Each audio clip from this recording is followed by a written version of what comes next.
Semua nikmat yang telah Allah anugerahkan kepada kita, terutama adalah nikmat iman dan nikmat Islam. Nikmat adanya la ilaha illallah dalam dada kita, adanya iman dalam diri kita, ini adalah nikmat paling besar yang harus kita syukuri dan kita berdoa kepada Allah semoga Allah senantiasa menghidupkan kita dengan kalimat tauhid ini dan mewafatkan kita dengan kalimat tauhid ini pula. Tak lupa juga salawat beserta salam semoga senantiasa tercurah kepada baginda Nabi Shallallahu Alaihi Wasallam, manusia yang paling mencintai kita, yang telah berjuang, yang telah mempertaruhkan jiwa raga beliau, berjuang sekuat tenaga untuk sampainya hidayah itu kepada kita semua yang hidup berabad-abad terpaut jarak dan waktu dengan baginda Nabi Shallallahu Alaihi Wasallam. Kita bersolawat dengan solawat yang lebih indah, dengan lebih penghayatan, karena kita juga berharap dengan salawat itu kita mendapatkan syafaat dari baginda Nabi Shallallahu Alaihi Wasallam kelak di yaumil akhir.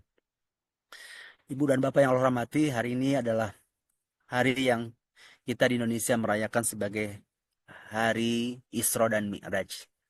Tentu peristiwa Isra dan Mi'raj ini adalah peristiwa besar dalam sejarah Islam, dalam sejarah Nabi, dalam sirah Nabawiyah. Ini menjadi sejarah besar sekaligus juga mukjizat dari baginda Nabi Shallallahu Alaihi Wasallam. Kita pernah bahas bahwa mukjizat Nabi Muhammad Shallallahu Alaihi Wasallam yang paling besar, paling agung adalah Al-Quran yang ada di tengah-tengah kita.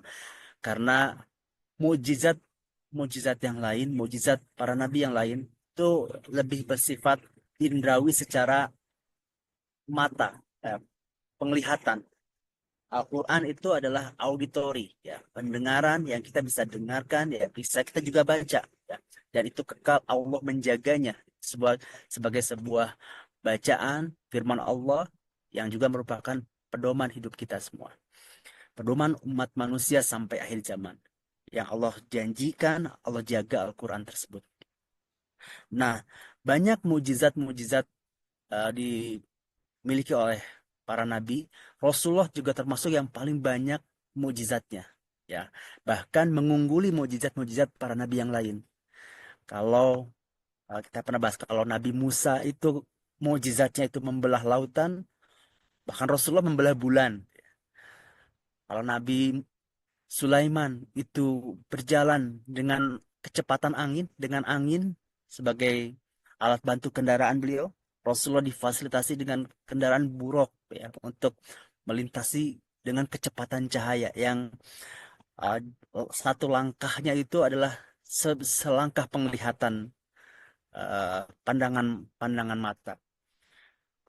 Mujizat baginda Nabi Sallallahu Alaihi Wasallam sangat banyak dan besar, gitu ya. Yang terbesar adalah Al-Quran, dan sebagaimana layaknya mujizat itu juga adalah satu hal untuk meyakinkan tentang satu kebenaran, di lain sisi juga untuk meruntuhkan keegoan manusia.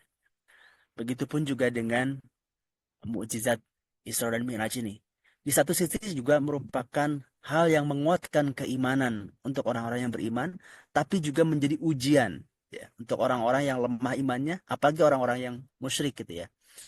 Mereka memandang mukjizat Nabi ini, terus khusus mukjizat Isra dan Mi'raj ini menjadi bahan olok-olokan, bahan yang sesuatu yang dianggap hal yang mustahil, gitu ya, oleh oleh mereka. Dan memang kadarnya seperti itu, kalau mukjizat itu sesuatu yang di luar indrawi, nalar indrawi.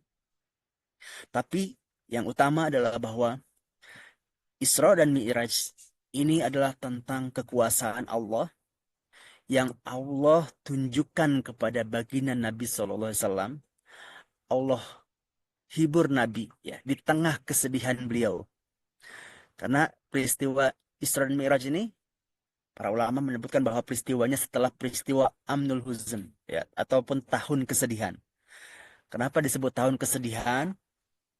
Ulama sirah mengatakan bahwa karena Nabi Shallallahu Alaihi Wasallam ini ditinggal wafat oleh dua orang yang sangat penting dalam kehidupan Nabi. Dua orang yang sangat mendukung eh, aktivitas Nabi. Yang pertama adalah sang istri, Ibunda Khadijah, wafat pada 10 Ramadan. Kemudian Sirah mengatakan ada 35 hari kemudian atau masuk bulan Syawal, wafat lagi. Kemudian pamannya Nabi yang mengasuh Nabi dari usia 8 tahun.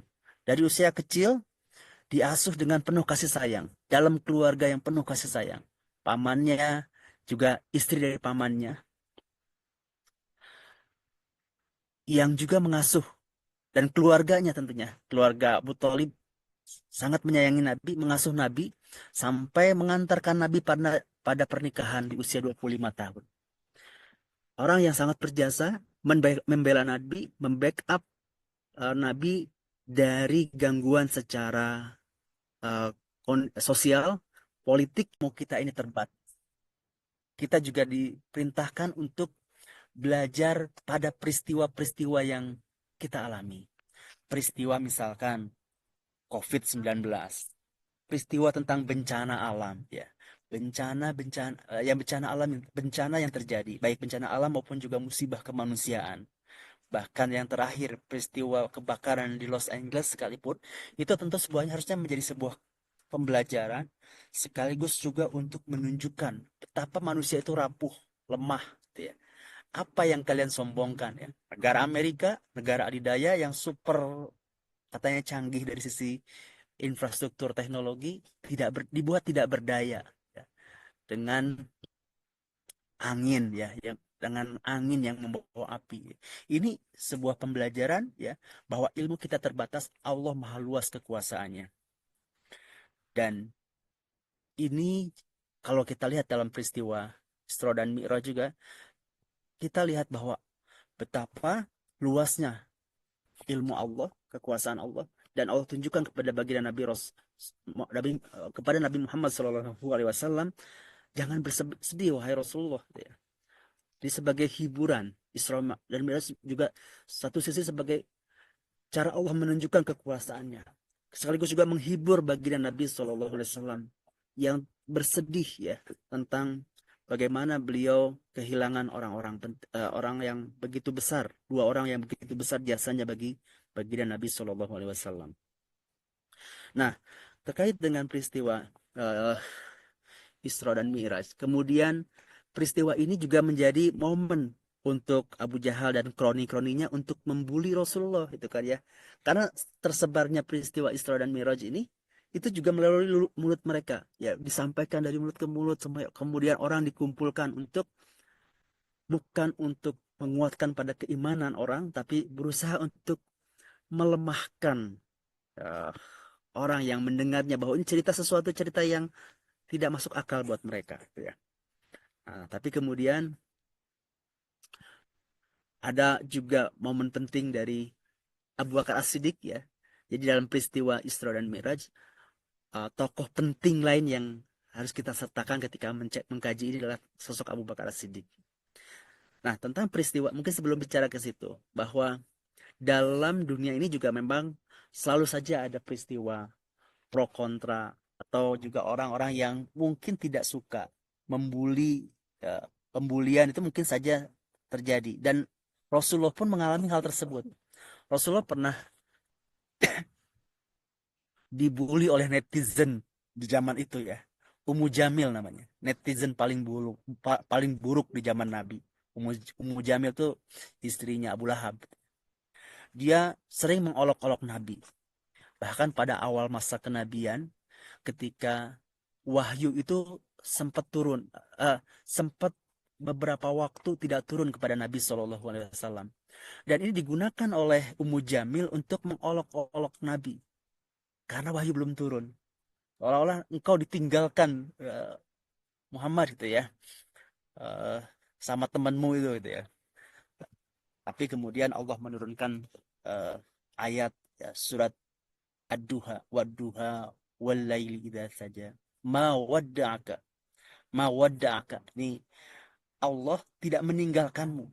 Bahkan dalam mungkin ilmu tafsir ya, itu wada itu bisa diartikan sebagai pamit meninggalkan sebentar. Allah memilih kata kata wada.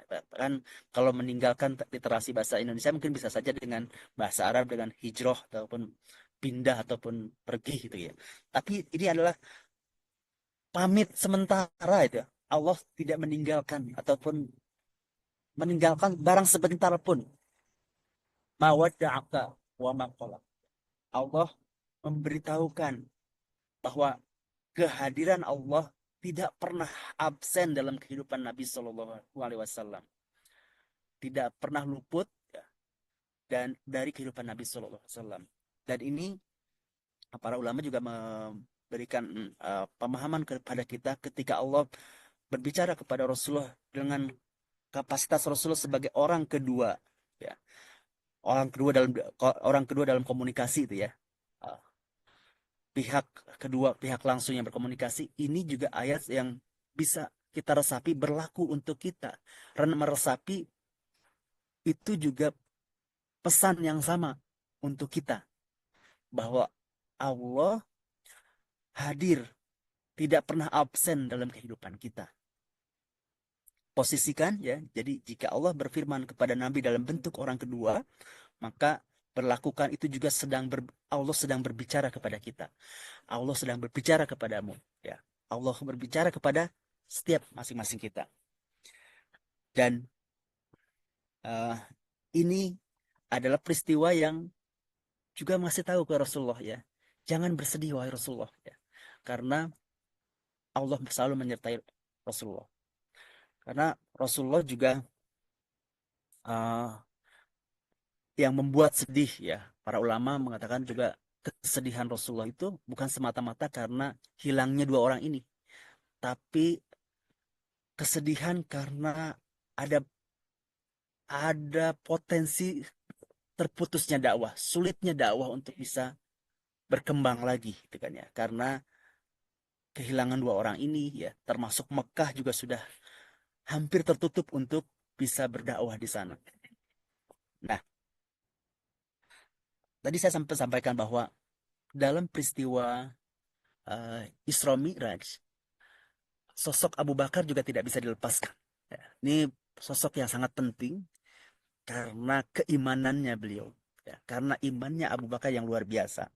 Ketika hampir orang-orang yang lemah imannya itu hampir tergoyahkan karena provokasi yang dilakukan oleh Abu Jahal and the friend, teman dan teman-temannya, gitu ya. Sampai Abu Bakar yang lagi di kebun kurma pun lagi di kebunnya itu dipanggil, hei Abu Bakar, kamu dengar nggak ini gitu ya. Abu Bakar sampai langsung diajak ke Bukit Safa ya, di tengah kerumunan orang ya. Tapi Abu Bakar tanpa jeda ya.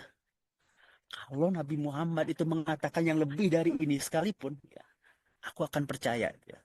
Ini yang mengukuhkan Abu Bakar sebagai orang yang kalau ditimbang imannya umatnya Rasulullah, siapa umat umatnya Rasulullah?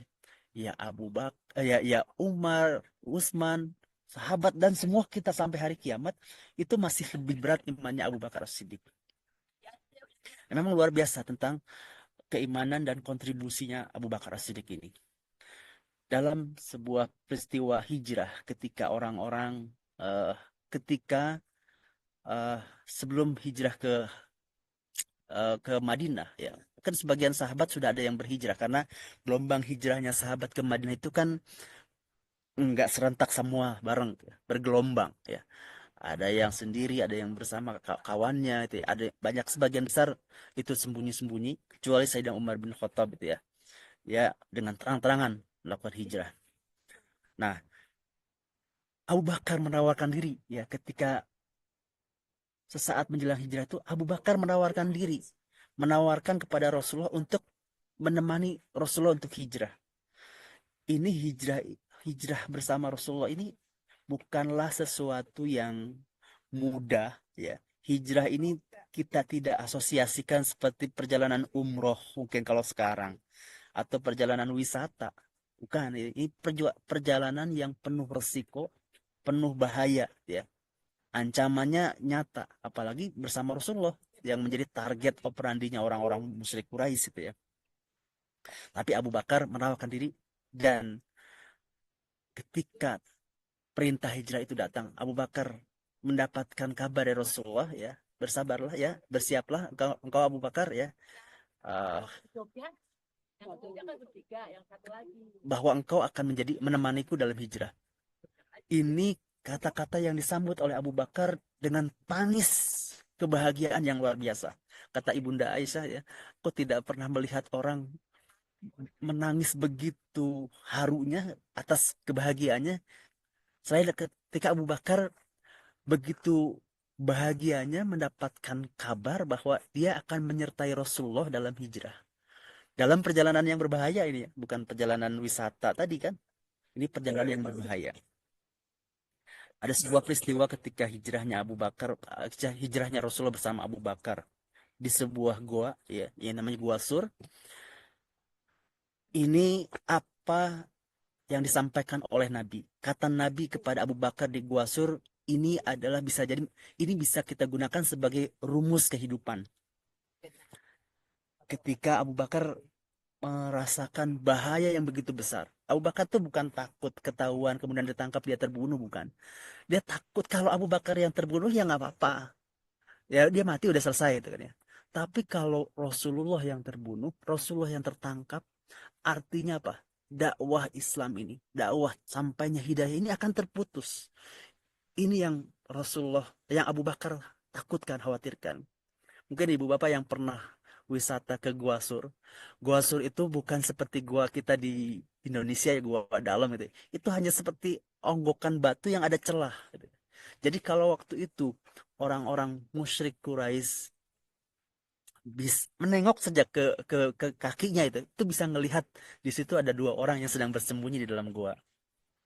Tapi ya sekali lagi ya, Allah melindungi Rasulnya ya dengan mukjizat, disertakan ada burung di situ, ada sarang laba-laba yang membuat orang tidak yakin bahwa di situ ada orang di dalamnya itu ya. Ini yang membuat Abu Bakar cemas itu kayaknya, khawatir ya. Terus ketika kekhawatiran setelah berlalu ya, Abu Bakar dengan kekhawatiran itu ya, ini yang kita bisa jadi rumus kehidupan buat kita. Apa yang kau pikirkan ya, apa yang kau pikirkan ketika dua orang bersama ya, yang ketiganya adalah Allah. Ini pesan bahwa Allah selalu hidup, selalu Allah senantiasa menyertai kita. Apa yang kau uh, takutkan ya, ketika engkau sendirian di situ Allah menyertaimu. Ketika engkau sedang berdua di situ Allah menyertaimu ya. Ini rumus kehidupan juga, belajar dari peristiwa Isra dan Mi'raj bahwa Allah tidak pernah absen dalam kehidupan kita ya. Berdoa ya, memohon kepada Allah, Allah senantiasa menjaga kita. Dan kita bisa kehilangan apa saja dalam hidup ini, tapi jangan pernah kehilangan Allah ya. Jangan pernah kehilangan akidah, jangan pernah kehilangan harapan. Dan maka kalau kita percaya ya, maka percayalah apa yang ada pada Allah itu lebih kuat dari apa yang ada di tanganmu. Apa yang ada di sisi Allah itu lebih kuat, maka kita perlu titipkan kepada Allah. Peristiwa-peristiwa yang ada di sekitar kita, pemberitaan yang kita lihat ya, ini juga menjadi pembelajaran. Oh ya, se sekuat Amerika pun gitu ya, yang kita anggap sebagai negara kuat, negara adidaya, tidak berdaya. Ya. Ketika Allah berkehendak, ya, maka titipkanlah segala urusan kita kepada Allah, maka mohonlah perlindungan semuanya kepada Allah Subhanahu wa taala. Pasti ada pesan tauhid dalam setiap peristiwa. Harus kita ambil pesan tauhid apa dari setiap peristiwa, dari setiap musibah. Mungkin kita sudah melalui fase peristiwa COVID yang cukup menguras energi, menguras emosi gitu ya. Dan kita diajarkan ya bahwa bahkan kita pada makhluk yang tidak terlihat sekalipun kita tidak berdaya itu kan ya. Hanya Allah yang Maha Kuasa untuk segalanya. Kita ketika kita sakit pun demikian nih. Ini penting juga, pesan tauhid itu harus sampai kepada kita dan kepada keluarga kita. Ketika sakit, maka ajarkan pada anak kita bahwa yang menyembuhkan itu Allah. Bukan karena obat, karena resep dokter, karena berobat ke sana ke sini, bukan. Cukup kita saja yang mengalami salah paham. Dulu mungkin pendidikan waktu kecil kita diajarkan, oh minum obat ini nak biar sehat itu kan ya. Kita ajarkan bahwa ini ikhtiar, ikhtiar kita, maka hakikat kesehatan itu datangnya dari Allah Subhanahu wa taala.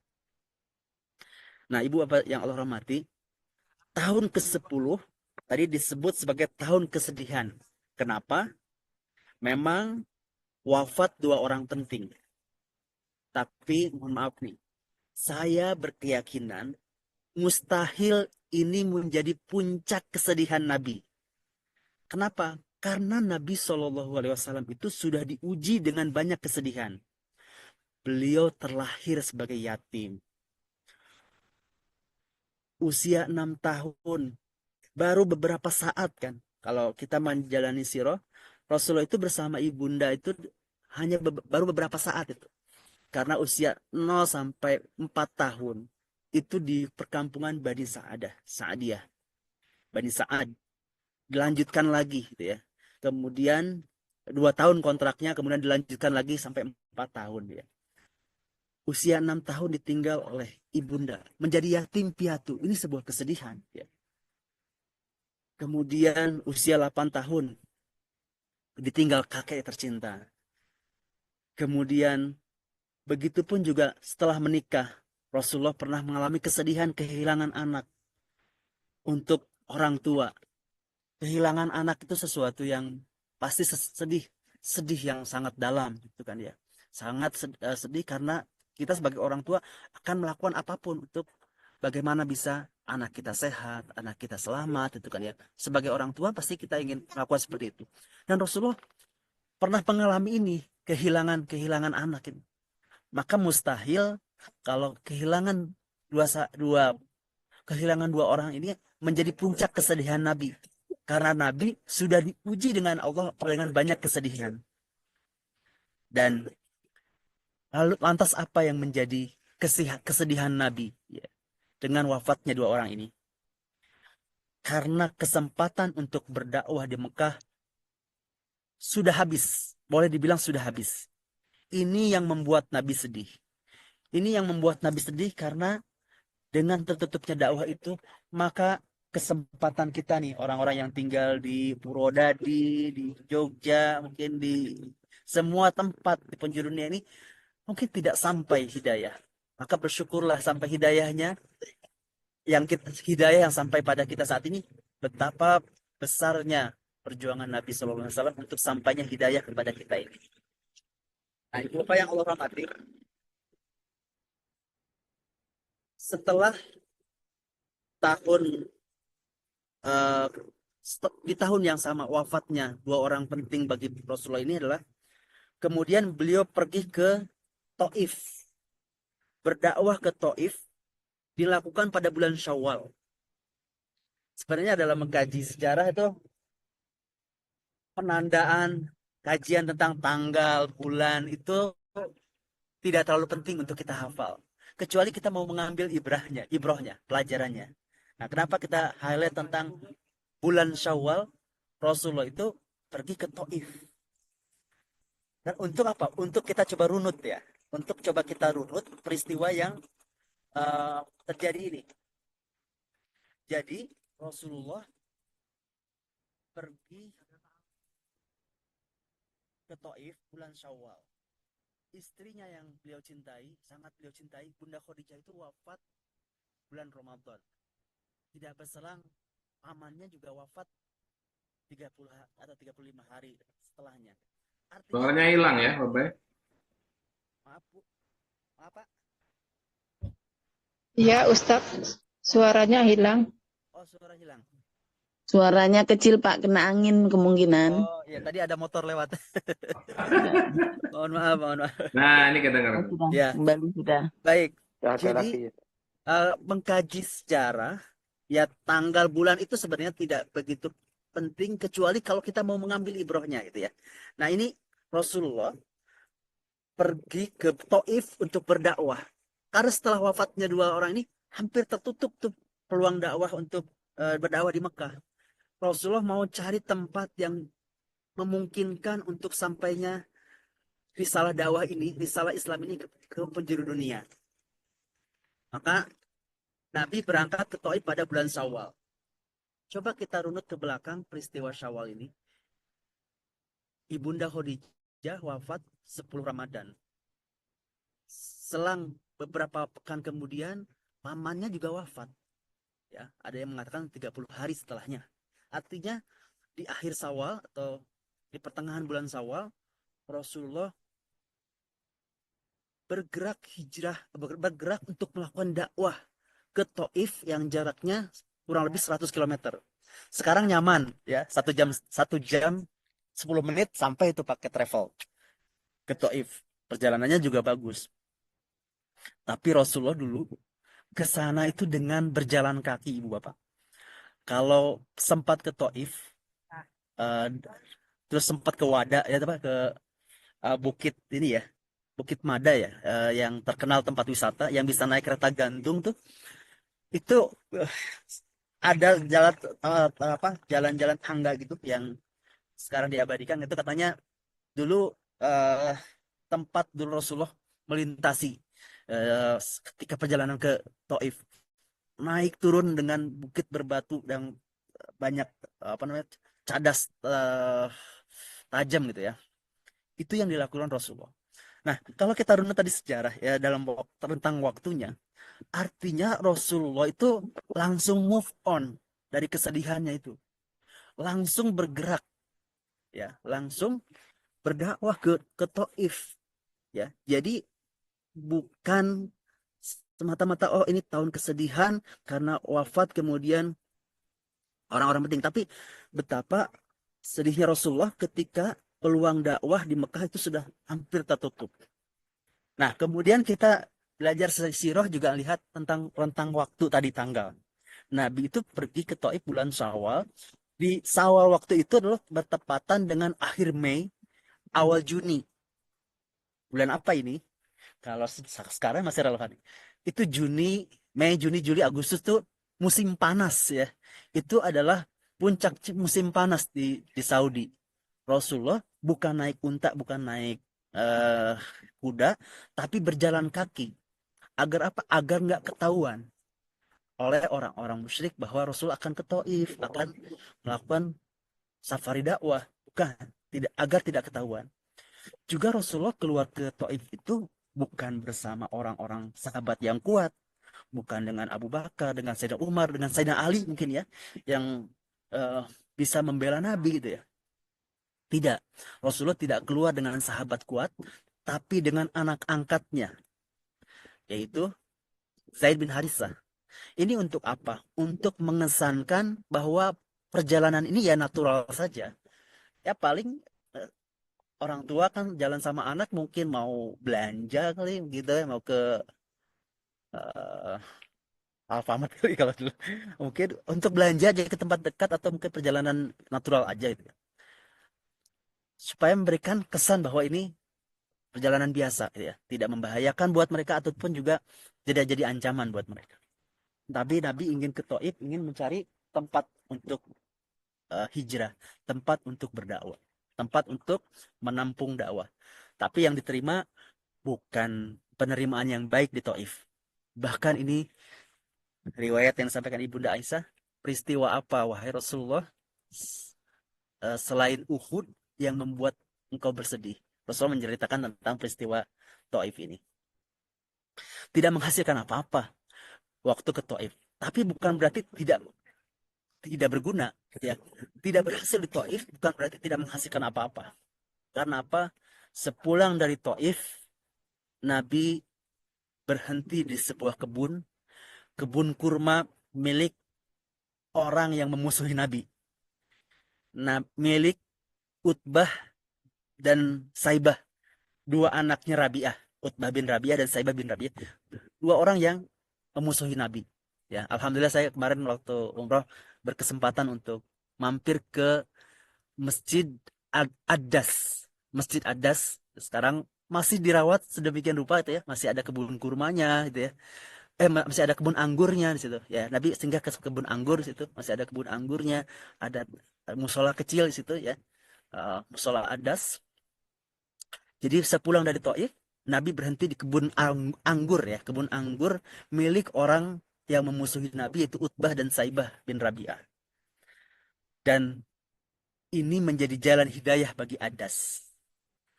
Ketika ya ada rasa kemanusiaan juga kali ya. Utbah dan Saibah ini ngelihat ini Muhammad ya, kenal kan sama Rasulullah itu ya.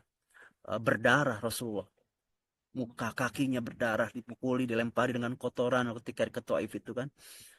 Kemudian memerintahkan kepada tukang kebunnya atau budaknya Adas gitu ya, serahkan ini kepada orang itu. Adas nggak tahu ini siapa itu ya. Kemudian Rasulullah mengambil anggur yang diberikan itu, kemudian memakannya. Dan sebelum memakannya Rasulullah berkata Bismillah. Ini yang diucapkan oleh Rasulullah, ya, diucapkan oleh Nabi ketika mau makan anggur. Dan ini kemudian menjadi jalan hidayah bagi Adas ya. Karena Adas bilang ini engkau dari mana? Ini kata-kata yang asing di sini ya, atau kata yang nggak biasa diucapkan oleh penduduk sini. Kemudian Rasulullah mengatakan bahwa uh, nah ini mungkin perkataan Adas, Rasulullah kepada Adas ini juga menjadi pelajaran tentang bagaimana Nabi berdakwah kepada Adas. Pembelajaran buat kita bagaimana harusnya berdakwah. Rasulullah menanyakan kepada Adas, memangnya Anda dari mana? Ya, Adas itu mengatakan bahwa uh, aku ini seorang Nasrani dari negeri Ninawa. Mungkin ada Nineveh, Ninawe itu ya, ada sebuah kota, sebuah tempat dekat dengan Babilonia, Irak. Oh, itu ketika disampaikan seperti itu, Rasulullah mengatakan, oh itu tempat dari laki-laki soleh. Ya, itu kata Rasulullah ya. Ini kan tempat orang soleh yang bernama Yunus bin Matta. Ini kemudian Anas langsung terkejut kan. Weh, tahu dari mana? Itu ya. Anas bin Matta ya. Ya, dia dulu seorang nabi dan aku pun seorang nabi ya. Jadi kami bersaudara. Ya. Dan ini kemudian membuat Adas tersungkur mencium nabi itu ya dan bersahadat ya. Menurut riwayat memang Adas ini akhirnya bersahadat. Adas ini menjadi seorang muslim ya. Meskipun dalam sejarah tidak diketahui bagaimana akhir wafatnya, terus kiprah sepak terjangnya itu ya. Tapi pelajaran penting juga bagaimana Nabi berdakwah kepada Adas ini. Bahwa dakwah itu harus kenal dulu ya. Belum Nabi mengatakan oh ini arti kata bismillah dan sebagainya, enggak menjelaskan itu. Tapi Nabi sampaikan tentang kenalan dulu ya. Oh, ternyata kamu ini sekampung dengan lelaki soleh bernama Yunus bin Matta. Lalu Nabi berkata, Yunus itu seorang nabi dan aku juga seorang nabi. Artinya, ini juga memberikan pesan buat kita, pembelajaran bahwa dakwah Nabi ke Taif itu tidak sia-sia. Memang tidak berhasil mendakwahi orang Taif pada saat itu, gitu ya.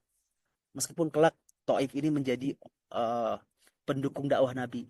Ketika Nabi wafat, orang-orang pada murtad, orang Taif ini yang bertahan. Selain orang Madinah dan orang Mekah. Artinya dakwah Nabi ke Taif tidak sia-sia. Ada yang beriman yaitu Adas. Dan ini juga kita camkan. Ada satu orang saja mendapat hidayah melalui lisan ibu bapak sekalian, melalui kita, itu ya, melalui masing-masing individu dari kita.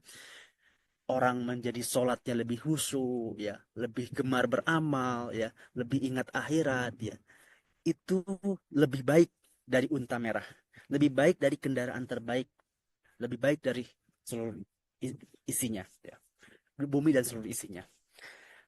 Nah, ini perjalanan Rasulullah. Dan tadi bahwa peristiwa Isra dan Miraj itu tidak lepas dari juga Abu Bakar ya. Abu Bakar dalam peristiwa Isra dan Miraj adalah orang yang penting dalam kisah Isra dan Mi'raj. Dan beliau percaya dengan peristiwa ini tanpa jeda. Kata beliau, kalau Nabi berkata lebih dari itu, aku akan percaya. Kalau Nabi, ya, jadi kata Nabi, kalau sekiranya umatku semuanya diletakkan dalam satu timbangan dan iman Abu Bakar ada di timbangan yang lain, ya, sebelahnya akan lebih berat imannya Abu Bakar. Kenapa? Karena pengorbanannya di jalan Allah, ya, yang luar biasa. Hari pertama masuk Islam Abu Bakar, kemudian esoknya membawa ada 6 orang, ya, yang masuk Islam. Yang menarik adalah 6 orang yang dibawa itu adalah 6 orang dari 10 orang yang dijamin surga. Itu melalui Abu Bakar As-Siddiq. Ada Utsman bin Affan. Nah, mohon maaf, ini ada selingan lagi, ada motor lewat. Ada Utsman bin Affan, ya. Ada Abu Ubaidah bin Jarrah. Ada Ja'far bin Abu Thalib. Ja'far itu masuk Islam melalui Abu Bakar. Ja'far itu adalah orang yang ada dalam rumah Nabi, keluarga Nabi Shallallahu Alaihi Wasallam, anaknya Abu Thalib kan. Tapi Abu Bakar tidak mau kehilangan kesempatan. Ya. Dia bersegera, ya. Dia ajak Abu Thalib, Ja'far bin Abu Thalib masuk Islam. Dan ini yang menjadi jariah terus buat Abu Bakar As-Siddiq. Nah, ini juga pembelajaran kisahnya Abu Bakar ini, pembelajaran tentang bagaimana berpandangan terhadap rizki, ya. Jadi rizki itu ibarat maut, ya. Dia akan menemui orangnya kemanapun dia akan lari, ya. Maut itu akan menjemput kita, itu kan, ya. Rizki pun demikian, ya. Rizki itu udah Allah tetapkan, ya, untuk seseorang, ya, sudah Allah takdirkan, ya. Tinggal kita ikhtiar sebagai hamba, ya, ikhtiar kemanusiaan, ya.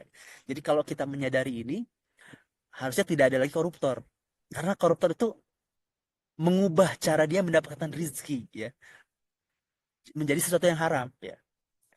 Harusnya mungkin dia akan dapatkan rezeki sebanyak yang dia dapatkan, tapi dia konversi, ya, caranya ambil dengan cara yang haram. Nah, kisah lain dari Abu Bakar adalah ketika mendengar Bilal disiksa oleh Umayyah bin Khalaf. Ini kisah tentang ini juga mungkin ada sekilas patahan kata yang menarik menurut saya. Rasulullah itu menyampaikan kepada Abu Bakar, Bilal bin Rabah, ya, Bilal itu sedang disiksa oleh Umayyah bin Khalaf. Menarik, ya, tentang dialog ini. Rasulullah itu tidak memerintahkan Abu Bakar untuk, "Hai Abu Bakar, tebus tuh Bilal." Enggak demikian. Ini mungkin juga uh, bahasa, apa namanya, pemahaman orang, apa namanya, kan bahasanya orang Jawa tuh ini, ya, dengan coding atau enggak dengan apa, isyarat, ya. Ya, kalau ditanya, ini cari makanan ini di mana, ya, itu artinya orang tuh udah harusnya ngeh gitu, ya. Kalau sahabat dekat tahu itu, oh berarti dia pengen itu, kita usahakan untuk dapat memberinya, itu kan, ya. Isyarat itu, ya. Nah, Rasulullah juga bilang, Abu apa namanya, Bilal disiksa oleh Umayyah bin Khalaf dengan siksaan yang berat, gitu kan. Abu Bakar langsung meresponnya untuk membebaskan uh, Bilal bin Rabah, gitu, ya. Dan tentang bagaimana transaksinya, ya, bagaimana Umayyah bin Khalaf ini menjual Bilal dengan harga yang tinggi. Diriwayatkan harganya itu 5 ukiah emas. Itu hampir setara dengan 150 juta. Dan Abu Bakar langsung membayarnya, ya. Abu Bakar langsung membayarnya. Dibayar, ditebus, dibebaskan itu. Bukan untuk dijadikan budak, bukan untuk diambil manfaatnya oleh Abu Bakar, tidak, tapi untuk dibebaskan. Umayyah mungkin jengkel juga sama Abu Bakar nih. Dia ingin menyakiti Abu Bakar agar membuat Abu Bakar merasa rugi dan sakit hati. Kata Umayyah, "Hei Abu Bakar, kalau kamu tawar 1 ukiyah saja, ya, itu aku bebaskan tuh si Bilal, ya, untuk tunjukin ini nggak berharga itu buat dia ya. Tapi apa jawabannya Abu Bakar ya? Abu Bakar tanpa jeda, tanpa pikir, kalau kamu jual lebih dari itu pun, ya, 100 ukiah pun aku bayar. Nggak kalah gos juga Abu Bakar. Dan kalau kita pikir sebenarnya Abu Bakar ini kan juga pedagang. Yang namanya pedagang itu pasti ada kalkulator untung rugi, pasti ada kan, selalu ada. Tapi Abu Bakar yakin ini kesempatan yang baik untuk berkorban, maka segera ia lakukan. Dan inilah kisah tentang luar biasa kan Abu Bakar, maka imannya Abu Bakar lebih tinggi daripada umat. Imannya uh, umat Rasulullah SAW. Dan kisah tentang Isra dan Mi'raj ini untuk meyakinkan kepada kita bahwa Allah Maha Kaya, Allah Maha Luas, menghibur nabinya, ya, juga menunjukkan betapa uh, Allah Maha Kaya dan Allah tidak luput dari setiap makhluknya, ya, dari setiap urusan makhluknya. Mungkin demikian Ibu Bapak yang Allah rahmati untuk ngaji kita pagi hari ini. Semoga bisa mengambil ibrohnya. Kalau ada pertanyaan diskusi, monggo dipersilahkan.